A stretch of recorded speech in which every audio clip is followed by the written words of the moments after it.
Good morning students, कैसे हैं आप लोग। तो आज का हमारा जो टॉपिक है वो है सेल ऑर्गेनेलीज और उसमें से फर्स्ट ऑर्गेनेली जो मैंने चूज़ किया है दैट इज़ न्यूक्लियस। और अगर आपको ये वीडियो पसंद आई हो तो प्लीज़ लाइक, शेयर, कमेंट और सब्सक्राइब। और बायोलॉजी से रिलेटेड किसी भी टॉपिक के लिए आप हमारी वेबसाइट दैट इज़ www.sciencematheducationplatform.in पर जा सकते हैं। So without wasting any time let's start. Nucleus, structure and function of nucleus. Nucleus जो है वो यूकैरियोटिक, हर यूकैरियोटिक सेल में प्रेजेंट होता है। यंग सेल जो होते हैं, every young cell have nucleus, but कई बार जब सेल मैच्योर हो जाते हैं then they lose their nucleus mature cells में। जैसे मैमल्स के आरबीसी में न्यूक्लियस जो है वो एब्सेंट होता है, जैसे ह्यूमन बीइंग हो गए, कैमल हो गया, कुछ मैमल्स के। लेकिन न्यूक्लियाई जो है वो सर्वाइवल के लिए बहुत इंपॉर्टेंट है, किसी भी सेल के सर्वाइवल के लिए, बिकॉज इसके बिना ना तो डिवीजन हो सकती है ना ही डिफ्रेंशिएशन हो सकती है। तो सेल का जो आप कह सकते हो कि जैसे कंप्यूटर का जो मेन सिस्टम होता है, यूएसपी जो है वो क्या है, न्यूक्लियस है सेल की। Got it. तो न्यूक्लियस कंट्रोल करता है प्रोटीन सिंथेसिस को भी कंट्रोल करता है, आरएनए डीएनए सिंथेसिस को भी कंट्रोल करता है, जो हम आगे पढ़ेंगे। सो nucleus is very important structure और सेल ऑर्गेनेली। उसके बाद करते हैं स्ट्रक्चर में क्या क्या आता है न्यूक्लियस के। न्यूक्लियस के स्ट्रक्चर में सबसे पहले इसका एनवेल्प हो गया, जिसको हम न्यूक्लियर एनवेल्प बोलते हैं। उसके बाद इसके अंदर का जो साइटोप्लाज्म, जैसे बाहर सेल में साइटोप्लाज्म होता है, फ्लूइडी स्ट्रक्चर होता है, वैसे ही न्यूक्लियस के अंदर भी एक न्यूक्लियर सैप होता है जिसको कैरियोलिम्फ बोलते हैं। अब न्यूक्लियस को फर्मली इसकी शेप मेंटेन रखने के लिए इसके अंदर न्यूक्लियर मैट्रिक्स होता है, जिसमें प्रोटीन जो है वो एक नेटवर्क फॉर्म करती है, जिसको हम न्यूक्लियोस्केलेटन भी बोलते हैं। क्रोमैटिन होता है, क्रोमैटिन जो आगे चल के क्रोमोसोम में कन्वर्ट होता है।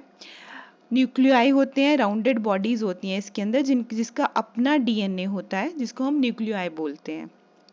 अब केमिकल कॉम्पोजिशन में क्या क्या है, इसमें 80% प्रोटीन होगा, 12% डीएनए, 5% आरएनए, 3% लिपिड। इसके अलावा प्रोटीन में क्या क्या आ जाते हैं, एंजाइम्स, जैसे आरएनए पॉलीमरेज, डीएनए पॉलीमरेज, जो डीएनए और आरएनए की सिंथेसिस के लिए बहुत ज़रूरी हैं। इसके साथ ही कुछ मिनरल्स जैसे कैल्शियम, सोडियम, पोटाशियम, मैग्नीशियम, ये सब प्रेजेंट होते हैं।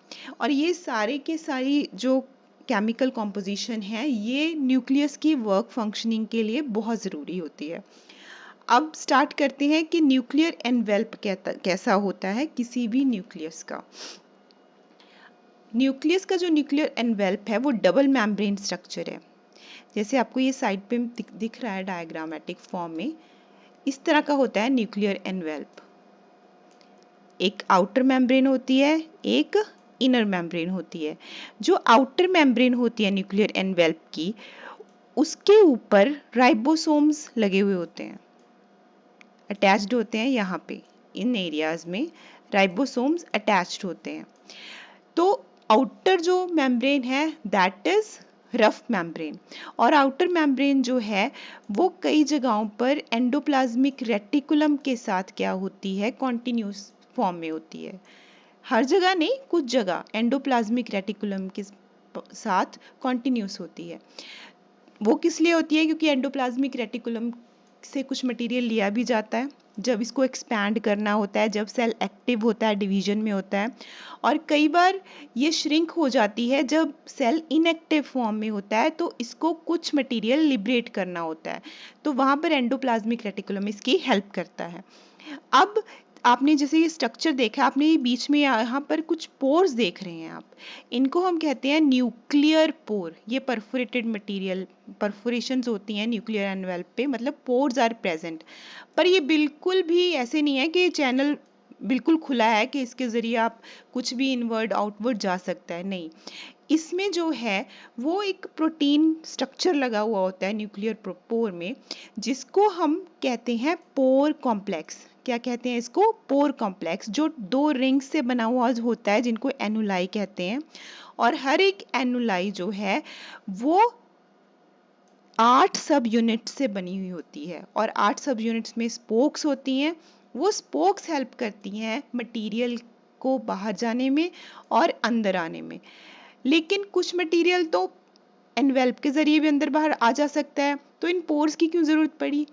न्यूक्लियर एनवेल्प जो है उसका जो स्ट्रक्चर है वो सेल मेम्ब्रेन की तरह होता है। दैट मीन्स उसमें कुछ मटेरियल जो है वो पास नहीं हो सकता। जैसे कुछ मैक्रोमोलिक्यूल्स हैं, जैसे टीआरएनए हो गया, एमआरएनए हो गया, ribosome protein, nucleotide, enzymes, ribosome सब यूनिट्स हो गए। तो ये लिपिड बाइलेयर जो होता है न्यूक्लियर एनवेल्प की, उसके थ्रू पास नहीं हो सकता। तो ये जो प्रोटीन कॉम्प्लेक्स है इन पोर्स में, ये हेल्प करता है इस सारे मटेरियल को इनवर्ड और आउटवर्ड मूवमेंट में।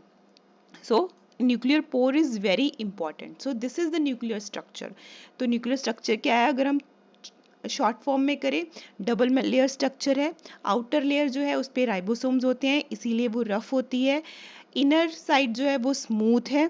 उसके बाद ये दोनों लेयर्स के बीच में कहीं कहीं पोर्स प्रेजेंट होते हैं, जिनको हम कहते हैं न्यूक्लियर पोर, जिनमें के प्रोटीन कॉम्प्लेक्स का स्ट्रक्चर जो है वो फ्रेम होता है, जो 2 एनुलाई से बना हुआ होता है, जिसमें 8 सब यूनिट होते हैं और स्पोक्स होती हैं।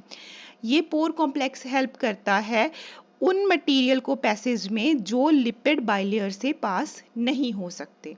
और आउटर जो न्यूक्लियर एनवेल्प की लेयर है वो एंडोप्लाज्मिक रेटिकुलम के साथ कॉन्टिन्यूस होती है। Got it? इसके अंदर जो है प्रोटीन मैट्रिक्स होती हैं, क्रोमैटिन होती हैं। क्रोमैटिन जो है वो बिल्कुल क्लोज होती हैं आउटर साइड, यहाँ पर इनर मेम्ब्रेन के बिल्कुल पास, सेंटर में नहीं होती। इसीलिए क्रोमोसोम्स जो हैं वो पेरिफेरी पे होते हैं, सेंटर में नहीं होते। Got it?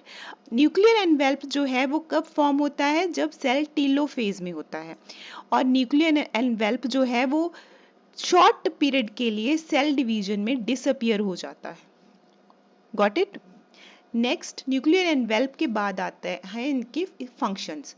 एक तो ये शेप मेंटेन करता है न्यूक्लियस की, अभी हमने किया, ये अलाउ करता है in and out movement of the material. Nuclear content जो है वो साइटोप्लाज्म से अलग रहता है। क्यों? क्योंकि इसमें जो जेनेटिक मटेरियल होता है, डीएनए, आरएनए, अगर वो ऐसे ही न्यूक्लियर एनवेल्प के बिना साइटोप्लाज्म में पड़े रहेंगे, तो साइटोप्लाज्म में तो रेस्पिरेटरी एंजाइम भी होते हैं, तो क्या कर देंगे, उनको ऑक्सीडाइज कर देंगे, जेनेटिक मटेरियल खत्म हो जाएगा। तो जीन जो है वो एक जनरेशन से अगली जनरेशन में पास नहीं होंगे। Got it? नेक्स्ट, कैरियोलिम्फ और न्यूक्लियोप्लाज्म। न्यूक्लियोप्लाज्म क्या होता है? फ्लूइड लाइक स्ट्रक्चर जो न्यूक्लियस में प्रेजेंट होता है। इसमें क्या क्या प्रेजेंट होते हैं? Nucleotides, polymerase enzyme, histone, non histone proteins, ions, magnesium, manganese for DNA and RNA synthesis. ये फ्लूइड में होता है।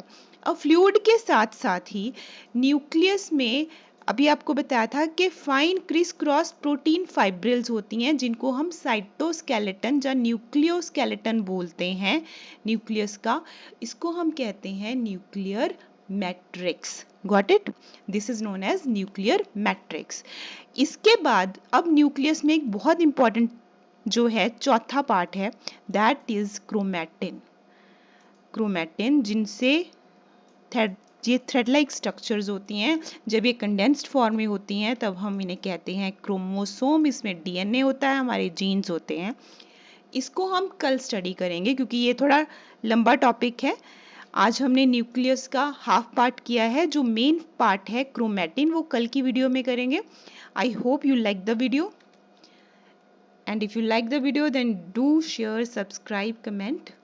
और अगर बायोलॉजी से रिलेटेड कंटेंट चाहिए then you can visit on this website. Thank you so much for watching.